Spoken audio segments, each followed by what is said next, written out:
Hello friends, this is Rishika Jain on our channel 1% Daily. So friends, आज हम अपनी general awareness series का topic 7 करेंगे, जिसमें हम डिस्कस करेंगे यूनाइटेड नेशन यूएन के बारे में। यूएन के बारे में जितनी भी इम्पोर्टेंट चीजें हैं, बेसिक चीजें हैं और ऐसी चीजें जिनसे एमसीक्यू बन सकते हैं, वो सब हम आज इस टॉपिक में डिस्कस करेंगे। So let's start. देखो, यूएन एक वर्ल्ड ऑर्गेनाइजेशन है। वर्ल्ड ऑर्गेनाइजेशन होने का क्या मतलब है कि जो यूएन है वो पूरे वर्ल्ड में ऑपरेट करती है। ऐसा नहीं है कि किसी एक कंट्री के लिए स्पेसिफिक है, ऐसा भी नहीं है कि किसी एक कॉन्टिनेंट के लिए स्पेसिफिक है। मतलब ऐसा नहीं है कि ये सिर्फ अमेरिका की है और ऐसा भी नहीं है कि ये सिर्फ यूरोप या फिर एशिया की है। ये पूरे वर्ल्ड की है। पूरे वर्ल्ड में कंट्रीज के बीच में पीस मैनेजमेंट करना, कम्युनिकेशन मैनेजमेंट करना इसका काम है। ये कब बनी थी? Formed on 24 October 1945, celebrate as UN day every year. तो ये बनी थी 24 अक्टूबर को और हर साल 24 अक्टूबर को यूएन डे के रूप में सेलिब्रेट किया जाता है। दिल्ली स्कूल ऑफ जर्नलिज्म या फिर इंद्रप्रस्थ कॉलेज फॉर वुमेन में से एक में क्वेश्चन आया था कि यूनाइटेड नेशन कब बना था। तो आपको ये पता होना चाहिए, ये काफी इंपॉर्टेंट है, पूछ सकते हो, शायद पूछा भी गया है। इंद्रप्रस्थ कॉलेज फॉर वुमेन या फिर दिल्ली स्कूल ऑफ जर्नलिज्म में से किसी में पूछा गया है ये, ठीक है। तो इसमें से 3 क्वेश्चन बन सकते हैं। फर्स्ट आपसे पूछ सकते हैं डेट कि यूनाइटेड नेशन कब बना। 4 ऑप्शन दे देंगे, 24 अक्टूबर, 25 नवंबर, 26 दिसंबर, ऐसे। तो क्या आंसर होगा? 24 अक्टूबर। सेकेंड क्वेश्चन पूछ सकते हैं year, when United nation formed, 1945, 1946, 1947। तो क्या आंसर होगा? 1945। थर्ड क्वेश्चन बन सकता है which day celebrated as UN day every year. हर साल कौन सा दिन यूनाइटेड नेशन डे के रूप में सेलिब्रेट किया जाता है। तो कौन सा day? 24 October is celebrated as United Nation day every year. ठीक है, तो ये मैंने टिक कर दिया है बॉक्स, इसको अच्छे से याद करना। Create to ensure peace in world after world war 2। इसको क्यों बनाया गया था? वर्ल्ड वॉर 2 के बाद बनाया गया था ताकि वर्ल्ड में एक पीस स्टैब्लिश हो सके।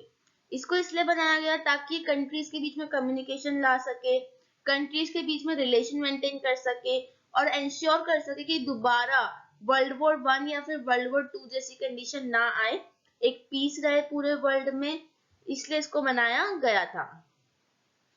एक आता है कि कितने मेंबर्स हैं। ये भी बहुत ज्यादा चांसेस होते हैं कि आपसे पूछ ले कि there how many members are there in United Nation. तो कितने मेंबर्स हैं? 193 मेंबर्स हैं। ठीक है, तो आपको ये 2 बॉक्स अच्छे से याद होने चाहिए जो मैंने टिक करे हैं। नेक्स्ट आते हैं term coined by USA president Roosevelt. जो ये टर्म है ना यूनाइटेड नेशन, इसको किसने कॉइन किया था, किसने बनाया था?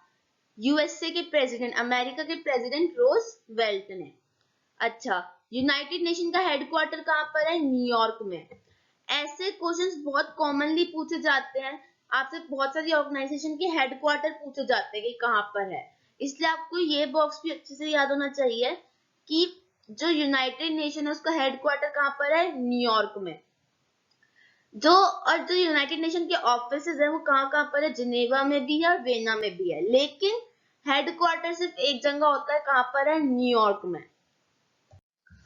अब आता है 6 official language use eight UN. ये टॉपिक बहुत इंपॉर्टेंट है, बहुत ज्यादा। दिल्ली स्कूल ऑफ जर्नलिज्म में ना एक क्वेश्चन पूछा गया था 2019 या 2020 के एंट्रेंस में कि which of the following is not the official language of UN. मतलब आपसे क्वेश्चन पूछ सकते हैं कि या तो ये पूछ लेंगे कि इनमें से कौन सी ऑफिशियल लैंग्वेज है यूनाइटेड नेशन की, या सॉरी, या फिर ऐसे पूछ लेंगे कि कौन सी ऑफिशियल लैंग्वेज नहीं है यूनाइटेड नेशन की। इसके लिए आपको क्या होना चाहिए? 6 की 6 लैंग्वेज आपको याद होनी चाहिए। तो कौन कौन सी है? Arabic, Chinese, English, French, Russian, Spanish. ठीक है, ये 6 लैंग्वेज है और 6 की 6 आपको याद होनी चाहिए। मैं यहाँ पे टिक मार रही हूँ, मतलब याद होना चाहिए ये पूरा, ये जो पूरी ये वाला जो पेज है ना पूरा इंपॉर्टेंट है कि कौन सी लैंग्वेज ऑफिशियल है और कौन सी लैंग्वेज ऑफिशियल नहीं है। नेक्स्ट टॉपिक आता है ऑर्गन्स ऑफ यूनाइटेड नेशन। ये टॉपिक भी बहुत इंपॉर्टेंट है, बहुत ज्यादा इंपॉर्टेंट है टॉपिक भी, इसको भी अच्छे से कवर करना, आपको याद होने चाहिए ऑर्गन्स, ठीक है। फर्स्ट ऑर्गन आता है जनरल असेंबली। अच्छा, जनरल असेंबली में से एक क्वेश्चन बनता है विच आपसे पूछते हैं, 4 ऑप्शन दे देंगे कि which of the following organ of United Nation is considered as world's parliament. आपसे पूछा जाता है कि इनमें से कौन सा ऑर्गन ऐसा है जिसको हम वर्ल्ड की पार्लियामेंट कहते हैं, तो वो कौन सा है, जनरल असेंबली। ये क्वेश्चन बहुत कॉमन है, आईपीयू में बहुत बार आया है, तो ये क्वेश्चन बहुत कॉमन है कि वर्ल्ड की पार्लियामेंट किसे कहते हैं, तो किसको कहते हैं, जनरल असेंबली में। सेकंड ऑर्गन है सिक्योरिटी काउंसिल। थर्ड ऑर्गन है international court of justice. Fourth organ है economic and social council. Fifth organ है सेक्रेटरिएट। ठीक है, ये 5 ऑर्गन तो वो हैं जो अभी भी एग्जिस्ट करते हैं, लेकिन जो ये 6th ऑर्गन है ना, ये पहले ऑर्गन था यूनाइटेड नेशन का, बाद में इसको ऑर्गन मतलब हटा दिया था। तो फिर भी आपको पता होना चाहिए कि 6th ऑर्गन जिसको हटाया है वो कौन सा था, ट्रस्टीशिप काउंसिल। हो सकता है आपसे वो ऐसे पूछ ले कि which of the following organ is not the organ of UN now, तो कौन सा नहीं है, अब ट्रस्टीशिप काउंसिल। बच्चे बहुत कंफ्यूज रहते हैं कि यार ये तो ऑर्गन है, मैंने पढ़ा था। तो ये याद रखना कि ये अब यूएन का ऑर्गन नहीं है, पहले ऑर्गन था। पहले 6 ऑर्गन थे यूनाइटेड नेशन के, अब कितने हैं, 5 है। ठीक है, तो ट्रस्टीशिप काउंसिल,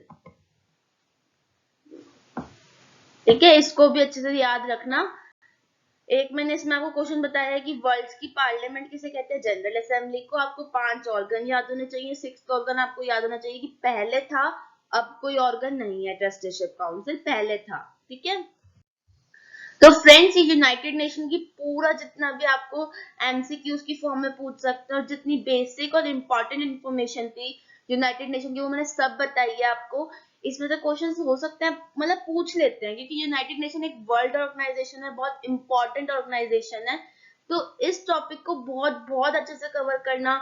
जो बॉक्स जो पेज मैंने टिक करे हैं उनको तो बिल्कुल टिप्स पे याद रखना, क्योंकि उनमें से क्वेश्चन हो सकता है पूछ ले और पूछे भी जाते हैं, तो अच्छे से कवर करना।